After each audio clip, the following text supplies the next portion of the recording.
I'm finally back. It's been about, let's say, 3-4 months since the last time you guys seen me here. This is obviously no longer the Cleveland Sports Report. It's no longer Nick Brolis Sports Report. Some of you may or may not know, I recently just started writing for a website known as fanthemsports.com. The actual website is fanthem.com. And for those of you that are having a hard time spelling it out, it's F-A-N-T-H-E-M. It's at the bottom of your screen, so I shouldn't have to say it any more than what I just did now. But anyways, I am going to be, hopefully going to be able to be posting more than one video a week. I should be back on this on a regular basis. I want to thank all of you for watching this program. My Twitter handle is @nbrolis. My email is nickbrolis8404@yahoo.com. And yes, I do now have a Facebook. You can find me on Facebook, Nick Brolis. It's not hard to find. Now, before I get into the first ever Fanthem Sports Report, here's the thing. Those of you that know me off camera know that I can be very sporadic when it comes to talking about sports. I could go from talking about one thing and one team and branch off completely different to something else. That's just how my mind works. So, also, I love to end on a good note. Now, what that means is I want to start out with the Cleveland Browns. Now, I know some of you are probably like, oh gosh, here we go, here we go. Well, guess what? It's what I want to start out with because there is so much negativity surrounding this team right now. And for good reason. You got the 22nd overall pick, Johnny Manziel, who entered rehab about a month and a half ago. You got Josh Gordon, who can't stop failing drug tests, whether it be because he's doing drugs or because of alcohol, whatever the case may be. And then you have this texting thing going on with Ray Farmer, the GM, who's facing suspension, and the Browns who are facing possible loss of picks coming up in the 2015 draft. I want to start out with Manziel. Now, some of you may or may not know, I'm not afraid to go against the grain. I've been in the minority before when it comes to my opinions as opposed to all of your guys' opinions. And that's fine. Just respect my opinion. You don't have to like it, but you should, and rightfully so, should respect it. Anyways, here is my thoughts on Johnny Manziel. I think it is absolutely horrible for those of you that are out there that already want to cut him, you want to try and trade him, you want to do whatever you got to do to get him off of this roster before training camp rolls around.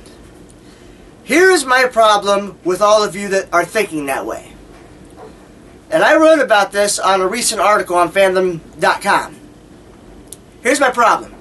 You used a 22nd overall pick on this guy. Now, it would have been one thing if he was 4th round or later. That's one thing. Number two, he was not dealing with the best offensive line in the NFL, which I'm not making excuses for him. But if you're going to bring a guy in, you got to surround him and put him in the best possible situation. So after, what was it, 7 quarters he played, you're already convinced and determined, oh, this guy don't have what it takes to make it in the NFL. Really? And I know some of you are already to that point. Some of you were already to the point of don't even draft the guy, which I'm not a Manziel fan. But if you're going to draft the guy this high, you owe it to yourself to give this guy an opportunity to play. Now, some of you are saying, well, look what Brian Hoyer did last year compared to him. And to an extent, I agree with you. But wasn't Brian Hoyer the guy that was given a full opportunity? And I think there was a portion of 4 or 5 games where he threw 1 touchdown compared to like 7 interceptions. Horrible. And the problem is, when he did have time to throw behind the offensive line, he was making some very terrible decisions. You could say what you want about he was, playing behind a mediocre offensive line at best, and his wide receivers weren't, top notch. But guess what? When you are making decisions 4 to 5 games in a row to throwing into double and triple coverage and just making bad throws in general, guess what? No. You don't see Tom Brady and Peyton Manning doing that. They may have 1 or 2 bad games, but they don't make the same bad decisions over and over and over and over and over again. So here's my little opinion on Brian Hoyer. If they want to sign him to a new contract, that's one thing. But in no way, shape, or form am I ready to give him starters money. He's already proven to me that while he's a good quarterback, I don't think he's ever going to be a great quarterback. He's not going to lead you to an NFL championship game. He's just not. Period. So that's my opinion on that. Now, getting back to Manziel. I think once he comes out of rehab, him and the Browns need to meet up, and they need to judge for themselves to see if this guy is going to be able to handle trying to become an NFL starting quarterback. Now, like I said, I already know some of you have already wrote him off, and that's fine. That's fine. But if I'm going to use the 22nd overall pick on a player, guess what? I'm going to give him more than 7 quarters of a game to prove himself. Period. That's just where I stand on him. And I know that the free agency for quarterbacks looks horrible. I hope that the Browns can convince Hoyer to come back as long as he's willing to be the backup, which he's not. So, therefore, guess what? Bye-bye, and I'm not going to lose sleep because I already know what I got in you. So that's my opinion with the quarterback situation. You can like it or not, I don't really care. That's just my opinion. Now, as it relates to Josh Gordon, guess what? Bye-bye to you too as well. You have been given 4 or 5 chances to get your act together. Now, I realize that you might have, and you obviously do have, some bigger problems off the field than just, the football side of things. So this is my suggestion to you, Josh Gordon. You're already suspended for 1 full year from the NFL. Here's what you need to do. Forget about football. Completely forget about it. This is what you need to do. You need to get your life right. Period. You've got to get your life right. You need to start making sure that you're surrounding yourself with people that want to help you become a better person and help you get where you want to be as a better person.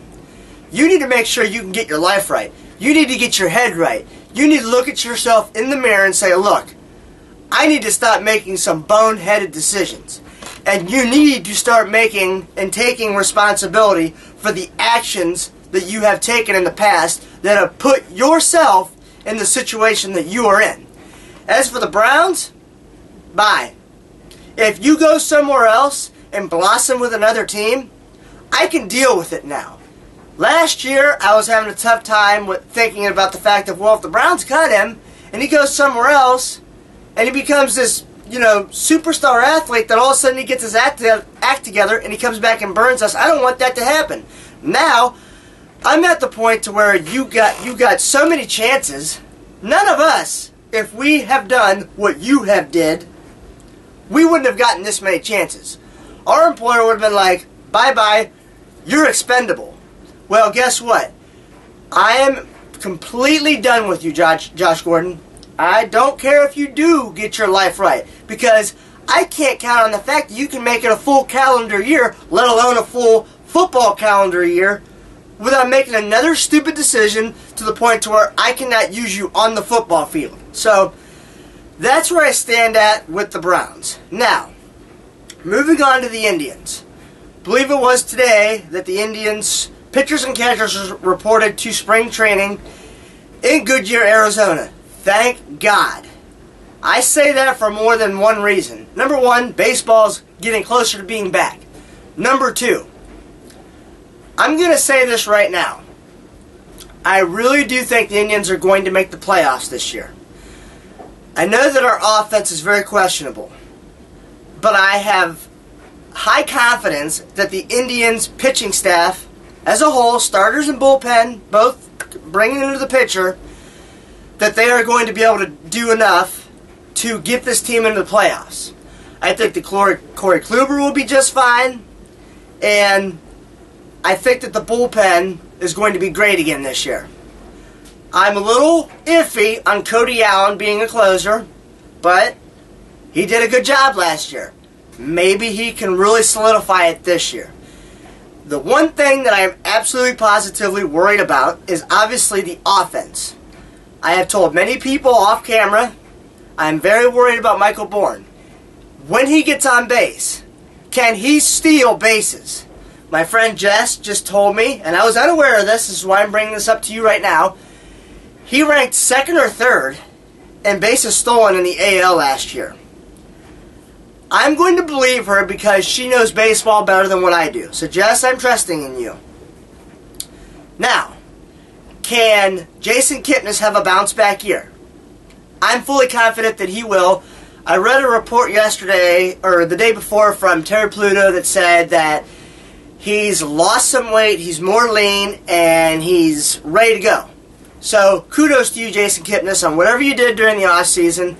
You went back to your original baseball swing, thank God. So, I'm fine with that. So, what I'm getting at here, to end this portion of the Indians part of the show, can you guys please average at least 5 runs a game? Please? That's all I'm asking. Because with the moves that Detroit made over the offseason, when they re-signed Victor Martinez and they brought on Yoenis Cespedes, I think they're going to average at least 7 runs a game. The only question mark is, can their bullpen not blow games for them? So, I don't think the Indians are going to win the AL Central. I still think that's the Tigers this year again. But I think the Indians will host a wild card game this year. Now, as it pertains to the hottest team on the Cleveland sports scene, the Cleveland Cavaliers, I think they won, was it 14 of their 15 games heading into the All-Star break? I don't have the stats. I don't have any paper on me whatsoever, so prior shows I did. Now I'm going off of what my mind's, what's in my mind. Here's the thing. I watched and looked at some articles going into the game at Chicago before the All-Star break, and I heard some of these people talking about and saying about how this is such a monumental matchup. I completely disagree with all those people. I was okay with the fact that they lost at Chicago. Would I have liked to have won? Yes. But here's the thing. I still think the Cavs are going to win the Central Division in their conference, in the Eastern Conference. But I don't think they're going to catch Atlanta for the number one seed, but I think they're going to get the 3rd seed. I really do. I think that Washington's going to fall off a little bit. And I think this is where you're going to see LeBron really turn it on. And I think this is where you're going to see the defense really pick it up even more. I am not worried about this team in the least bit regarding offense or defense. I think they're only going to get better, and I think Kevin Love's going to have a great second half. I'm not worried about his numbers. If he can give me 15 to 20 points tonight, I'm fine. Just give me double-digit rebounds. That's all I really care about in terms of Kevin Love. Kyrie, I think he's going to turn up a little bit too. And how about the trades for Timofey Mozgov, Iman Shumpert, and J.R. Smith? They turned out to be great trades so far with the Cavs. Dion Waiters, it never worked for him. It never fit. So, I think the Cavs are going to come on really strong here in the second half. I think they got 28 games left to go. Can't think of it off the top of my head. But I really do think they're going to get at least the 3rd seed in the Eastern Conference. And I really do think it's going to come down between them and maybe Chicago. I think that's what it's going to be in the Eastern Conference Finals. So, I want to thank all of you for joining me here on this first edition of Fanthem Sports.